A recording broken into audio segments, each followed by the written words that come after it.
नमस्कार मंडळी. मी निखिल आणि तुम्ही पाहत आहात कायडा.com.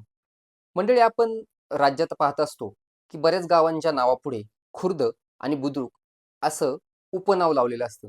नक्की हे खुर्द आणि बुद्रुक का लावतात व ह्या मागचा नक्की इतिहास काय आहे, तो आपण या व्हिडिओच्या माध्यमातून जाणून घेणार आहोत. पण का हे कोणालाच माहिती नाही. बरं, एका कुणाच्या गावाच्या बाबतीत असेल तर ठीक आहे, पण अनेक गावांच्या मागे असं लिहिलेलं असतं. याबद्दल कधी तुम्ही माहिती काढण्याचा प्रयत्न केला आहे का? याबद्दल जाणून घेऊयात. पण त्याआधी जाणून घेऊ की गाव हा शब्द कसा पडला. गाव हा शब्द तयार झाला त्याची कहाणी खूप भारी आहे. गाव हा शब्द गाई अथवा गो या शब्दापासून उदयास आला आहे. त्याच्या उत्पत्तीची सुरुवात करायची झाली तर अश्मयुगापासून करायला लागेल. त्या काळात माणूस जंगलात भटकत होता.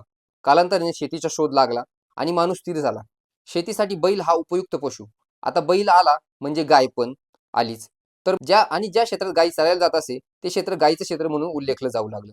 त्यावरूनच गायीची सीमा निर्धारित झाली. यालाच गावाचे क्षेत्र असे समजले जाऊ लागले.